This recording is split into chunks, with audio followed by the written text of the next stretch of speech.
Hey everyone, this is Jennifer Beamer, owner-operator of Extra Diet Art by Science, and today I'm going to do just a teeny little bit about dyeing. Now, I had the pleasure of taking a blind test sample of 3 different brand dyes that I got from my friend in Japan, and I decided to try them on multiple fibers because that, depending on which fibers you end up dyeing, can actually change whether or not you like a particular dye. I'm doing this blind test because we want to get the best quality dyes, and taking out the name of the brand really helps reduce the bias I might have with the series of tests I'm going to be doing. But today I wanted to show you some of my results, and talk a little bit more about them. Now, I had 2 types of wool and 2 types of nylon fibers and 1 silk. Now, when you do this kind of testing, you don't have to go to the extremes that I am, but it does kind of help you see how the different fibers will take the dye. I use the same depth of shade, DOS, is how it's abbreviated, for all of my samples, and I'm going to do that across all of the dye brands that I have so that I can compare them, knowing that each of the dye brands that I use have been dyed to the same shade, so I can see which brand gives the best shade.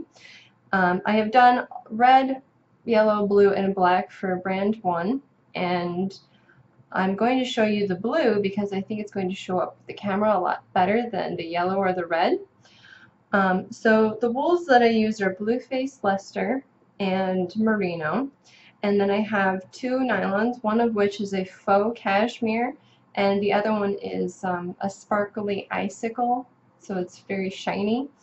And then I have silk, like a pulled silk noil. It's really, really soft actually, that I use for the silk component.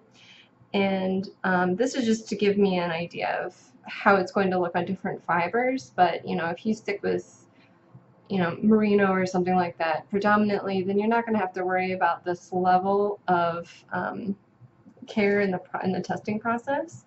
But if you're interested in trying out a new brand or you really want to get into dyeing, this is something that you might want to consider doing because you know, the different fibers will take the color to a different shade, even if you put them all in the same dye bath. So if you have a blend that has merino and silk, you know, you might have a better idea of what the outcome will be if you have done the test previously. And it will also help you understand how a fiber looks once it's taken the dye. So each fiber has, like if you were to look at the fiber, each fiber has a luster scale. So, you know, for silk, because it has a very smooth surface and it's very fine, it will reflect light a lot easier than, say, something like merino, which is a very crimpy fiber, and therefore it will reflect the light, but it'll scatter it quite a bit, so it won't appear as shiny as the silk. And unfortunately, I can't really show you that with the video, but if you go to my Facebook page, I do have pictures of these available there, so you can kind of see what I'm talking about that way. But anyway, I will show you the wools first. So I did a 1.5 depth of shade, 1.5% depth of shade for these. And it's typically what I like to use. 2%, the difference between 1.5% and 2% is negligible. So for me, it just turns out to be a really nice medium shade to get, or for the 1.5. So I don't really worry too much more about the 1.5 or like the 0.5 difference between the two. So here we have the merino. Get a nice close-up of it. There we go. And then here we have the Blueface Leicester. Okay. Now, when you look at these two together, the merino, which is the one over here, is a lot lighter than the Blueface Leicester, which is the one right here. Now, why is that? Well, Blueface Leicester has slightly less of a crimp structure than the merino. Merino is a very tight zigzag type crimp, whereas the Blueface Leicester typically doesn't.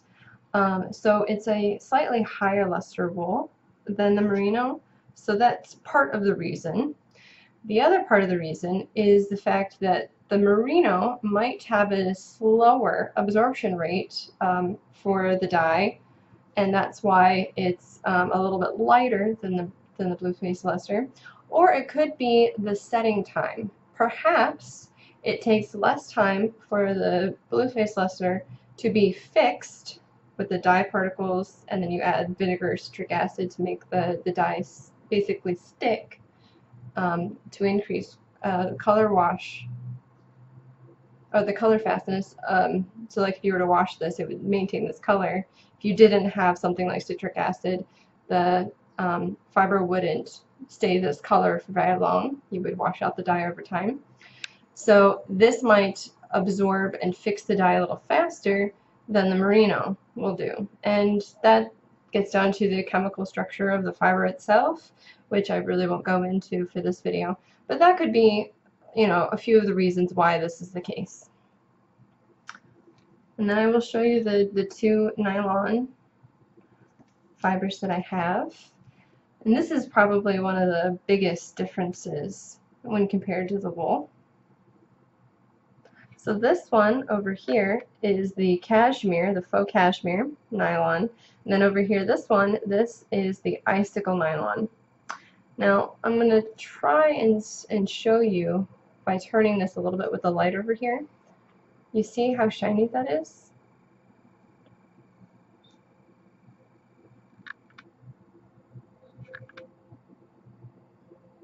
Come on, focus. There we go. This is the other nylon fiber, and you can see it's not quite as shiny as the icicle is.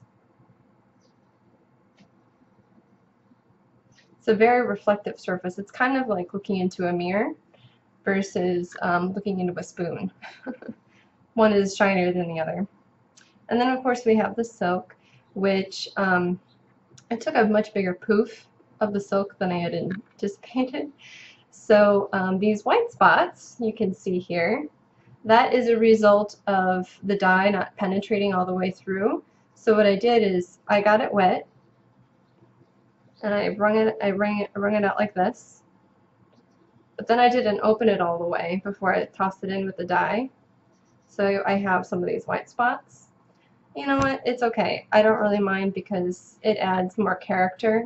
If you want 100% thoroughly dyed fibers, you know, you would buy something commercial. This is part of the reason why you like the hand-dyed effect, because there's these little color changes which make the resulting yarn or fiber or felted items very different than anything else you can get on the commercial market.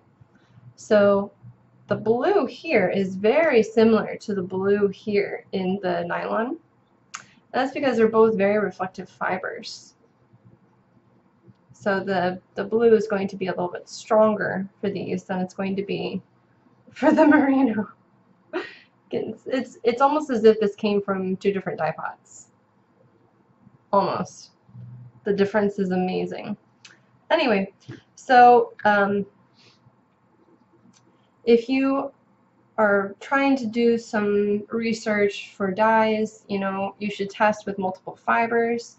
I might actually, when I get done with my cursory view of all of the dye brands that I have, which are 3, I might actually throw some merino in by itself to see if the absorption rate was what the problem was. So that, you know, these actually turn out to be more similar in color than they currently are, and if that's the case, then I'll know that I need to use merino in a dye bath by itself. I can't throw other fibers in there because you'll have a competition problem.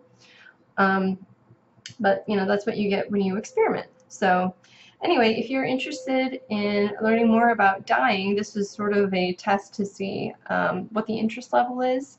So if you want to know more, let me know. I have a whole bunch of things that I can dye, so I could do videos about this in the future.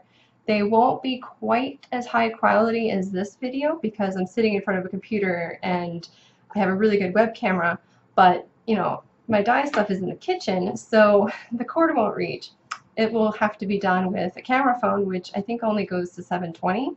So hopefully I'll be able to do a video. It might be a little bit jerky, but I think you'll understand if you want those types of videos in the future. So please give me some comments below and let me know what you're interested in and what you think about doing samples like this. Some people hate sampling, some people love it. I'm definitely one who loves it because I'm not like a real artist. I have to test and test and test to see what it is that I like, and then very gradually just kind of combine things in sort of a cautious way to see, okay, this is what that's doing and that's what that's doing, and then can we put these together? So for me it's kind of an arduous testing process. So if you're like a natural born artist, or if you can see color and you just pull it from, you know, very interesting sources, great for you. But you know, the testing process is important for some people, so at least I wanted to sit down and talk a little bit about what I do. And if you want to know more in depth about my testing process and actually the dyeing process itself, let me know. And if you haven't subscribed already, please click the subscribe button and give me a thumbs up and share with your friends. You can also find me on Facebook and Twitter, and I also have a blog which I try to update pretty regularly. In fact, I plan to put pictures of these on the blog, so why don't you go there and check that out. And then if there's any other suggestions you have for the future, please let me know as well. Okay, thanks for watching. Bye!